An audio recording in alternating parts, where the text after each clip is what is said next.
Greetings and welcome to the October 17th online video service of the Unitarian Church of Los Alamos.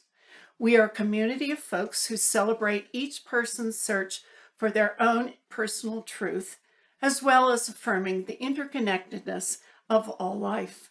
It is this community that enables us to pursue justice in the world. I'm Sue Watts, your worship associate for the day. As our minister, the Reverend John Cullinan, continues his sabbatical, we once again welcome Jenny Amstutz to our pulpit for the final time this year. She's currently serving as a minister at the Columbine Unitarian Universalist Church in Littleton, Colorado. Jenny, we wish you well in the coming year in your ministry, as well as in your continued journey towards your ordination. So welcome back, Jenny, and welcome to you all. We are so glad to have you join us in our ongoing celebration of life.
Good morning, I'm Jenny Amstutz, and I am so happy to be with you all here again one final time in Los Alamos.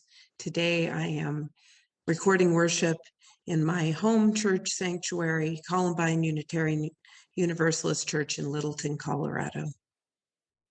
I'd like to call you all into worship this morning with the words of the late UU minister, Reverend Norman V. Naylor. Reverend Naylor calls us into the sacred space together with these words. Do not leave your cares at the door. Do not leave there your pain, your sorrows, or your joys. Bring them with you into this place of acceptance and forgiveness. Place them on the common altar of life and offer them to the possibility of your worship. Come then and offer yourself to potential transformation by the creative process that flows through you and through all of life. Amen.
Our affirmation pulls our congregation together and unites us with others in the broader Unitarian Universalist community by defining the core of our shared beliefs.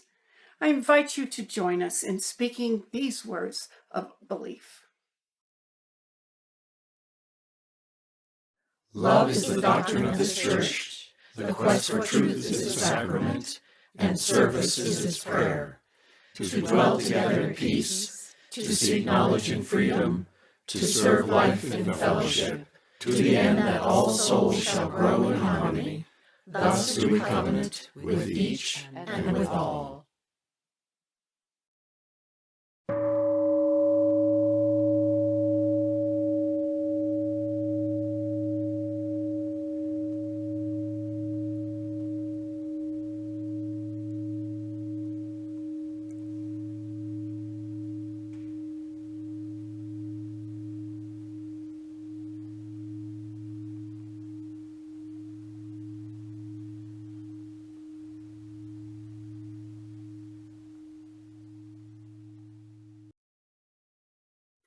No words have been written in our virtual book of joys and sorrows, but we all carry songs of joy and tears of sorrow within us.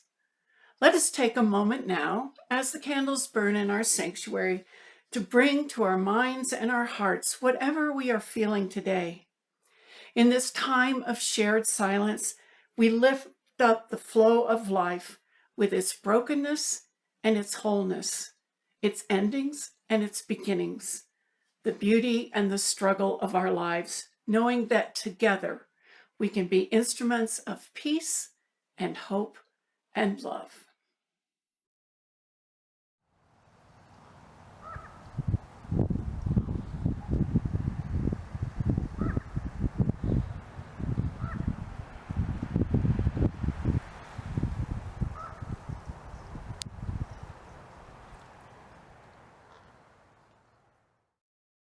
I'd like to call you all into a moment of prayer and meditation. Start with the breath.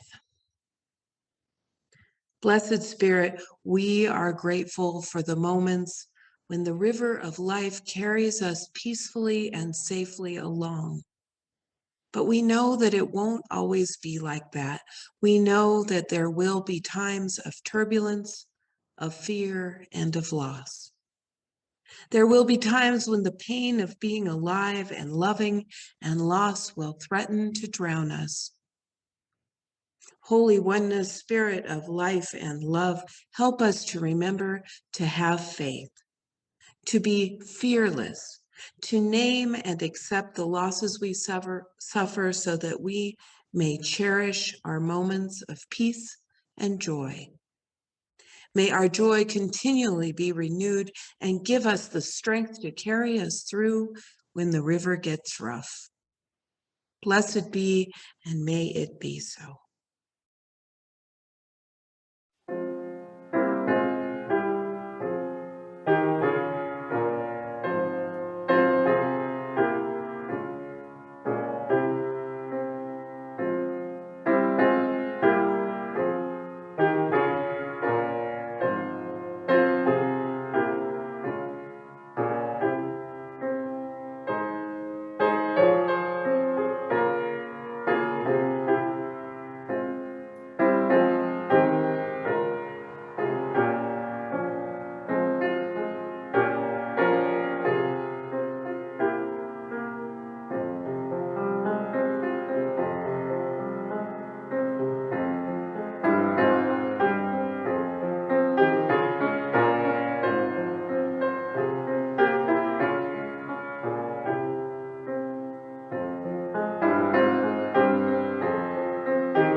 A Dog Wearing Shoes by Sang-Nui Ko. A story about empathy and beginnings and endings and the changes we deal with in our lives.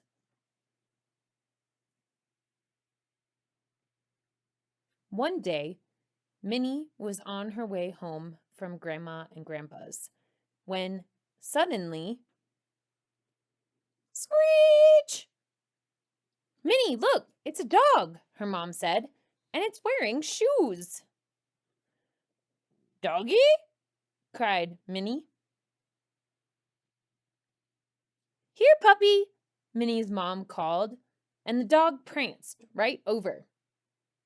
So cute, Minnie shouted. Can we keep him? Please, oh please, oh please, oh please. Minnie's mom looked everywhere for the dog's owner. This little fellow must be lost, she said at last. We'll have to take him home for now. Minnie was so excited. She sang a song, took the dog's shoes off and put them back on, bonked their heads together, and took a nap with him. At home, Minnie wanted to keep playing. The dog wasn't in the mood. And then he started barking and barking. Minnie, I think he's missing his family, said her mom. He's my family now. I found him. He's crying. He isn't crying. He's singing. His owner must be looking for him. But he has no dog collar. He doesn't belong to anybody. He has shoes, said her mom. He belongs to someone. Maybe he just needs a walk, said Minnie quickly. Let's go. Minnie and her mother bought a dog collar and leash. and went straight to the park. There were dogs everywhere. Soon, Minnie's dog had attracted quite a crowd. How adorable and friendly! Look at those little shoes. Sit, beg, paw, other paw, lie down, play dead. And he's so smart. Minnie was very proud. Fetch, Minnie cried. Uh-oh. Minnie looked everywhere inside the park and outside the park, but all she could find was a shoe. That's a dog that likes to run, said Minnie's mom. Where are you, doggie? Cried Minnie. The next day, Minnie's mom took her to the shelter to try to find the dog. Doggie! Minnie sat down and gave the dog a big hug. Then she took him home. Now, Minnie knew that someone else must be missing the dog, too.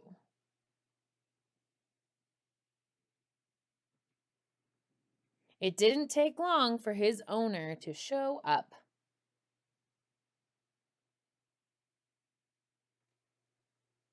A few days later, Minnie and her mom knew just where to go. They went to the pet adoption center and animal control to adopt a doggie. To find a dog of Minnie's very own. Yay! The end.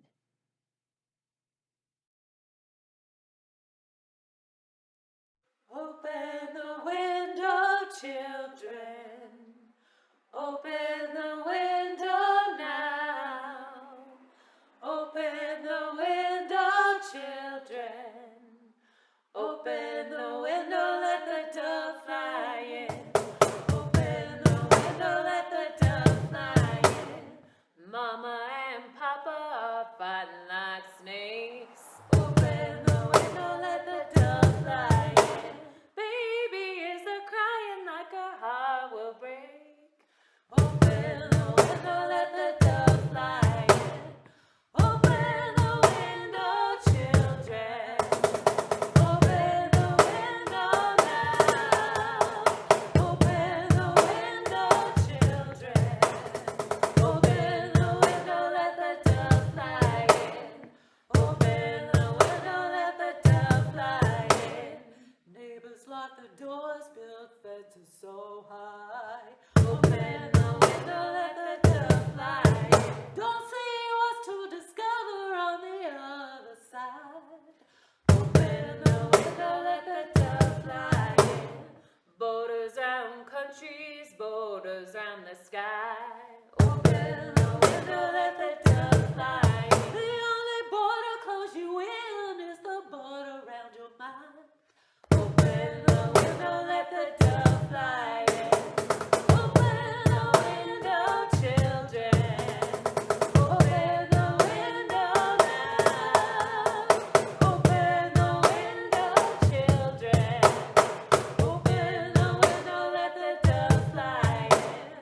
Open the window, let the dove fly in. Some people have money, some people have none. Open the window, let the dove fly in. What's the use of having money if your heart's gone numb? Open the window, let the dove fly in. Big old world is in a big old mess.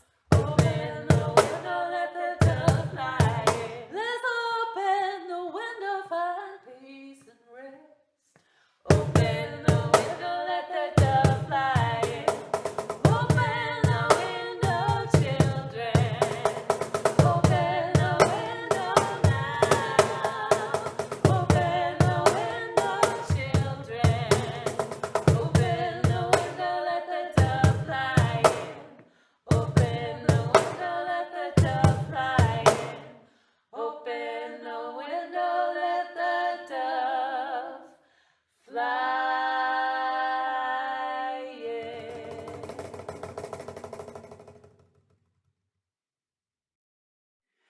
today's reading, Jenny has selected The Mystery of Life by Robert G. Ingersoll, who was also known as the great agnostic during the last half of the 19th century. The Mystery of Life. Before the sublime mystery of life and spirit, the mystery of infinite space and endless time, we stand in reverent awe. This much we know. We are at least one phase of the immortality of life. The mighty stream of life flows on, and in this mighty stream, we too flow on, not lost, but each eternally significant. For this, I feel, the spirit never betrays the person who trusts it. Physical life may be defeated, but life goes on, character survives, goodness lives, and love is immortal.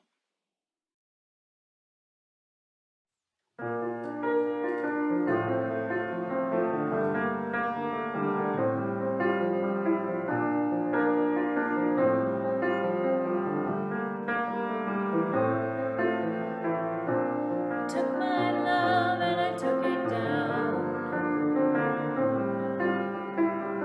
I climbed a mountain and I turned around. And then I saw my reflection in the snow-covered hills till the landslide brought me down. Oh, mirror in the sky, what is love? Can the child within my heart rise above? Can I sail through the changing ocean tides? Can I handle the seasons of my life? I don't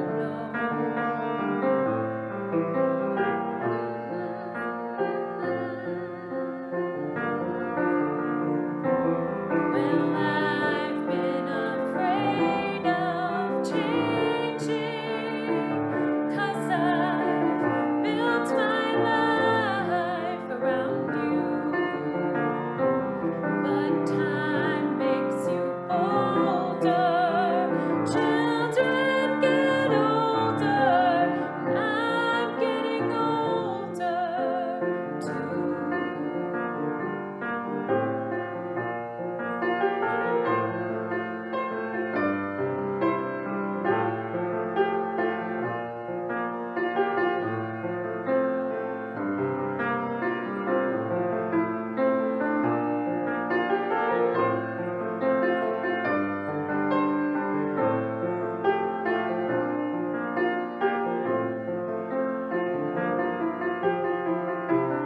Well, I've been afraid of changing, 'cause I've built my life around you. But time makes you bolder, children get older, and I'm getting older too. I'm getting older too. So take this love, take it down. Oh, and if you climb a mountain and you turn around, and if you see my reflection in the snow-covered hills, will the landslide will bring it down? And if you see my reflection in the snow-covered hills, will the landslide will bring it down? Will the landslide will bring it down?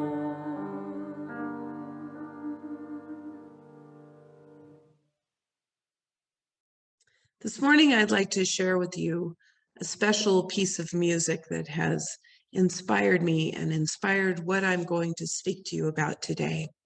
Due to copyright issues, we couldn't show the Jefferson Unitarian Church rendition of Just Breathe by Eddie Vedder of Pearl Jam. He wrote it in 2009.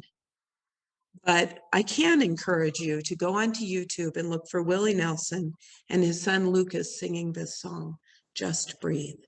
I'm going to share with you some of the lyrics of the song because they apply to what I'd like to speak to you about today. The song goes, yes, I understand that every life must end. As we sit alone, I know someday we must go. Oh, I'm a lucky man to count on both hands the ones I love. Some folks just have one. Yeah, others, they got none. Stay with me. Let's just breathe. Under everything, just another human being. Yeah, I don't want to hurt. There's so much in this world to make me bleed. Stay with me. You're all I see. Did I say that I need you? Did I say that I want you? Oh, if I didn't, I'm a fool, you'll see. No one knows this more than me. As I come clean, I wonder every day as I look upon your face.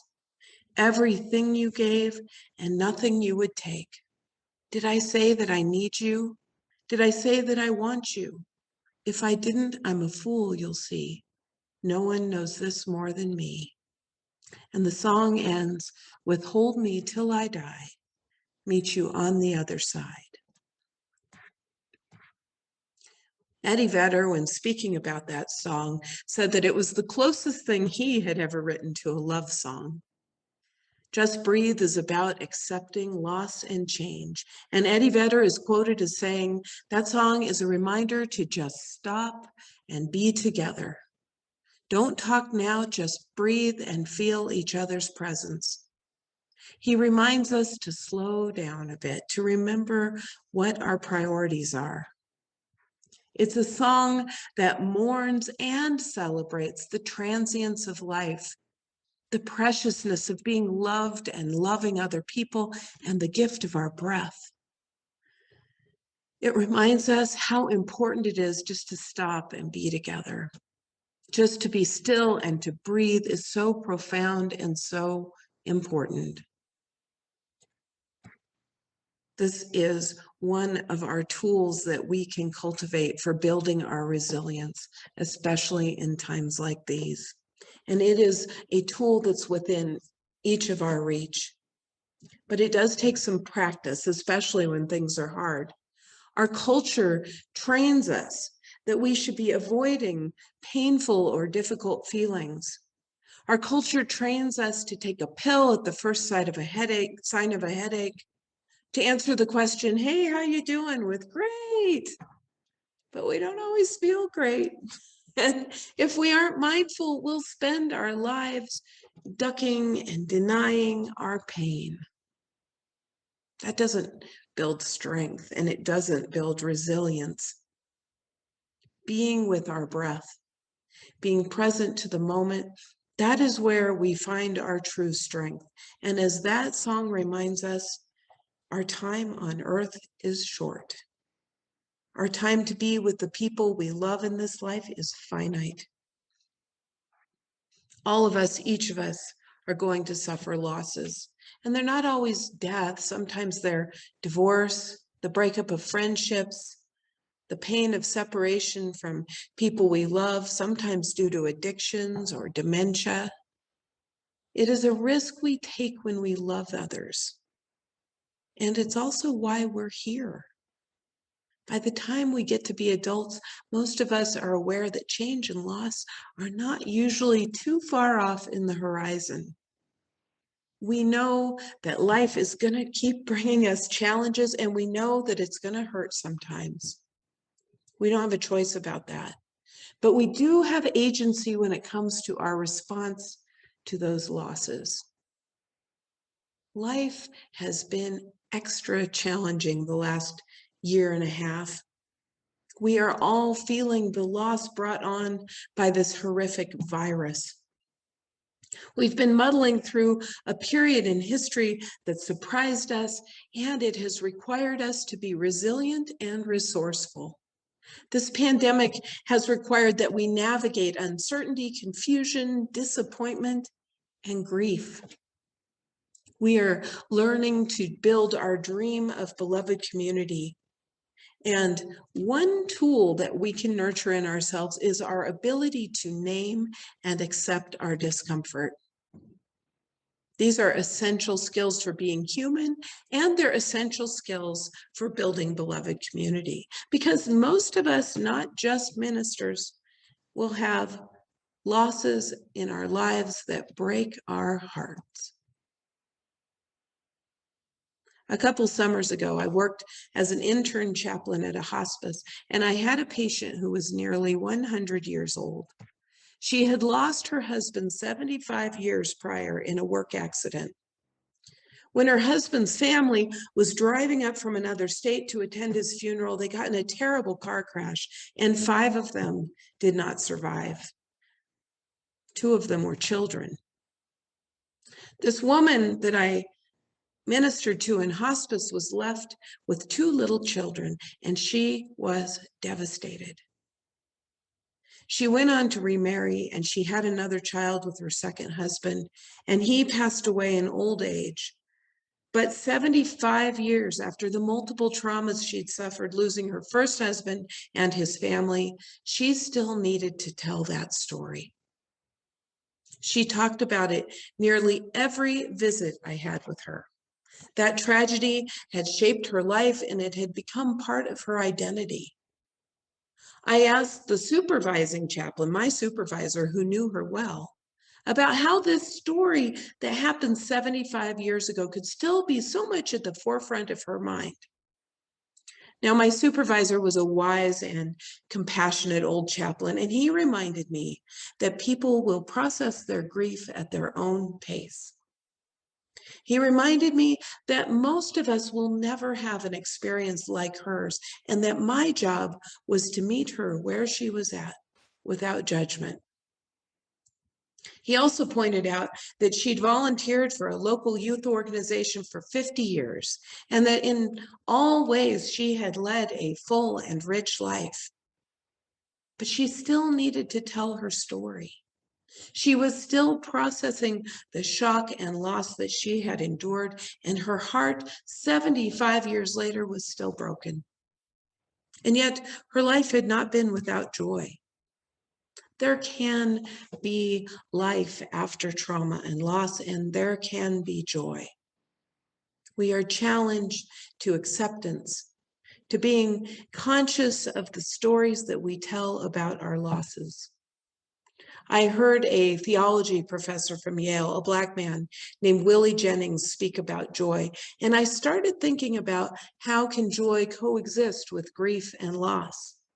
Now, Jennings actually studies this, and he calls joy an act of resistance against the forces of despair. He says, joy is a work that can become a way of life. When we're in it, though, when we're in the throes of our grief and our loss, sometimes our exhaustion, the last thing we really want to hear about is joy. But we have to be with our hurt first.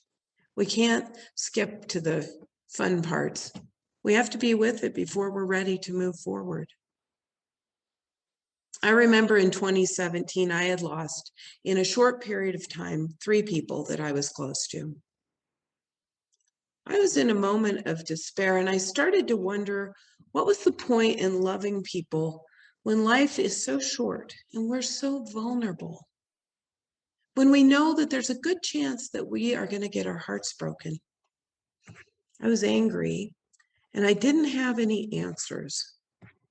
One of the people I lost during that time was my old friend, Bob. Bob was a unique character. He was an industrial artist. He was an avid reader, an armchair philosopher, a hard worker, and a friend to many people of all ages. I met Bob when I was a young adult, and I worked at Paris on the Platte, which is a little bohemian coffee house in downtown Denver. He was the handyman, I was the waitress. But over the next 30 years, Bob remained one of my best friends. Now, having a friend for 30 years means that Bob watched me make mistakes, sometimes the same mistakes over and over. He knew well my faults, and I knew his. But our friendship and our love for each other was an anchor point in my life, and his death has left a hole in my heart that will never be filled, like a Bob-shaped hole. I know I will never hear Bob refer to himself in the third person again. I'll never hear him say, "Hey, how about a hug for old Bob?" And I know that I will never get the last weeks of his life back when he asked me to visit him, but I was annoyed at something he'd said, and I didn't realize he was dying, and I was busy, and I didn't make the time to go see him. And now, just like Bob's love and his friendship are a part of me, so is my regret that I didn't show up for him in the end. I think many times when we lose someone we love, there's usually a little regret in there too. What if I had done it differently? How did I fall short? It's a heavy load and many people are carrying it. But never as a chaplain or a minister or a human being can I take away that loss for anyone else. Our losses are non-negotiable and they're final, and sometimes it can feel like they might just bring us down. As a Unitarian Universalist, I don't have a theology of certainty of heaven and eternal salvation to preach to you today or to comfort people with. We UUs don't proclaim to know the answers to the mysteries of life and death, or even to have a justification for suffering and loss. But strangely, the fact that we don't have the objective truth is actually the root of our faith. We don't profess epistemic certainty. That's a big seminary word for when a person claims that they know for sure. Their theology is the objective truth. I know that many people find their epistemic certainty comforting, but it runs counter to our UU core beliefs that we are seekers of truth, not meant to know all the answers. Instead, we find hope in mystery. We find our faith in beloved mystery. We are tasked with creating meaning from the stories of our lives, with cultivating joy, and with being mindful of how we speak and tell ourselves the stories of our lives. We are all, each of us, going to be different in how we respond to loss. Some of us are going to make meaning of our losses and find our emotional resilience quickly. Others of us, like the woman that I met in hospice, may take a lifetime to process our grief. Most of us lie somewhere in between. Grief is a symptom of loving others, and it's okay, because our tears and our pain transform us. I'm reminded of the Lebanese-American poet Khalil Gibran's words. He wrote, "Your pain is the breaking of the shell that encloses your understanding. It is the bitter potion by which the physician heals your sick self. Therefore, trust the physician and drink his remedy in silence and tranquility." Our tears are not infinite, and they are not useless. And every tear that we shed brings us closer to healing. We need our tears, and we need the moments of remembering and longing and feeling our losses. We are challenged by our faith to move towards accepting loss. And that doesn't mean that the pain is going to go away, but it does mean that we can remember joy, that we can tell a story of transformation, and we can become more whole as a result of having survived loss. There's something profound that happens to people who suffer and who are able to make meaning from their hurts. We are transformed by our suffering. Just like Bob is part of me, the loss of Bob is also a part of me. We can't bring our loved ones back. Sometimes we can't mend the pain of divorce or friendship or relationship breaking up or any of the events that bring us to a place of grief, of regret, or of hurt. We need to remember it's okay to feel. It means we're alive. It means we love. It means we care. I choose that story. And it does beat shaking my fist at the sky and being angry at the way things are. We have the opportunity to create a narrative, and we can do it consciously or not consciously. We can create a narrative of a burden or a blessing, a story of despair and doom and the injustices of the world, or we can decide to tell a different story. Nancy Massman, a woman living with Alzheimer's, when contemplating her death, chose this story. She said, "Everything is recycled. Atoms that were building blocks for making molecules that made me may eventually become a part of a flower or a bird." What a story. And it's a true story. Our reading today called it the mighty stream of life. We can fight it or we can surrender. We can just breathe. We can find our resilience in the moment by noticing nature, noticing our connections with other people, to love and our joy. May we have the serenity to accept the things we cannot change.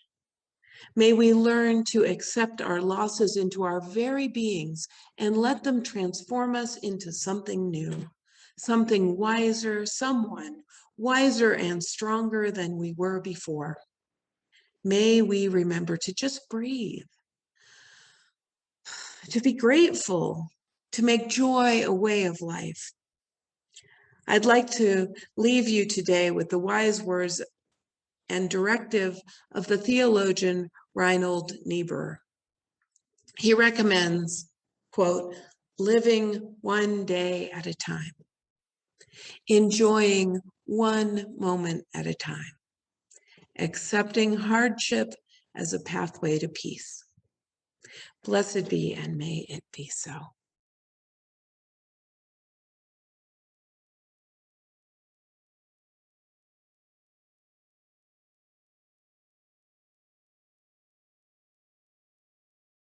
Thank you, Jenny, for reminding us of the importance of incorporating all of our life experiences into the flow of our lives, and for being a consistent presence in the life of our church during Reverend John's sabbatical. Next week, we will welcome Elaine Aaron Tenbrink, who will be reflecting on the importance of grounding ourselves in the essentials of life. Reverend Aaron Tenbrink serves as an assistant minister for the Foothills Unitarian Church in Fort Collins, Colorado, where she also enjoys hiking the hills with her 2 young children and her husband, Jason, who just happened to grow up in our church. Thank you for your patience and your trust as we continue to grapple with the ongoing issues raised by COVID-19. The COVID team and the church board will continue to monitor the data and make decisions based on the diverse needs across our church community.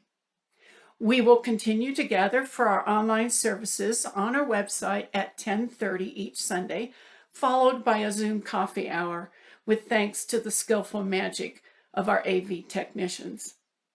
Children's programs will continue to be held outside with masks, and to remind you, the mask must be worn at all times in the building. If this is your first time with us, we invite you to sign our virtual guest book. And everyone is reminded that you can submit your personal joys and sorrows for our virtual candle lighting as well. Since our minister, the Reverend John Cullinan, will remain on sabbatical until November 1st, we invite you to send your questions, your comments, your requests to the church office. The links for doing all of these things are listed in the service notes below. For information on upcoming events and other ways to connect, check our Facebook pages as well as our website. Thanks for being with us. May you know the ease of well-being until we meet again.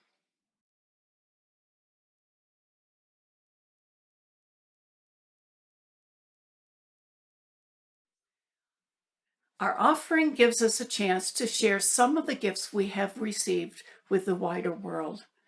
During the month of October, 100% of our offering will be accepted on behalf of the Roadrunner Food Bank, which is dedicated to ending food insecurity in New Mexico. As a distribution hub, the Roadrunner Food Bank provides food for hundreds of New Mexico food pantries, soup kitchens, shelters, and regional food banks, as well as providing special programs for children, seniors, and families. Please use the Givelify app on your mobile devices or the link in the service notes below. We thank you for your generosity, and may what you give bring you joy, as well as the connection with the wider world.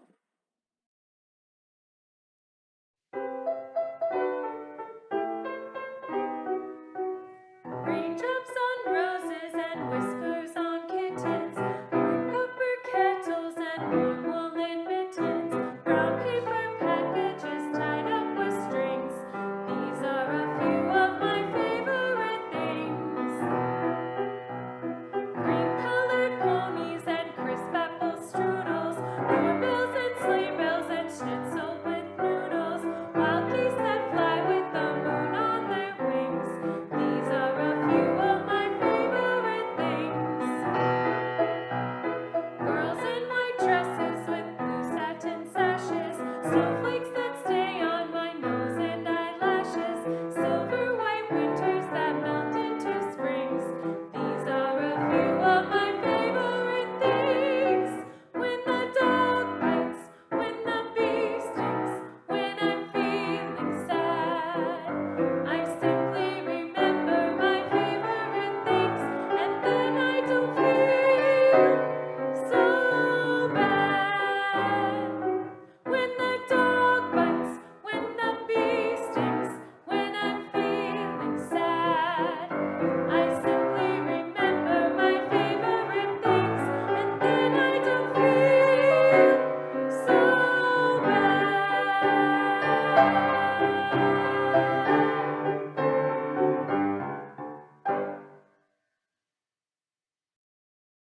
My friends, we have come here today to slow down, to notice that we are spirits dwelling in bodies, doing our best to navigate our short time on this planet.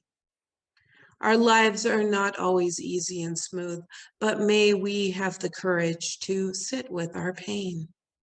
May we choose stories that give us life, and may we tell our stories about loss from a place of acceptance.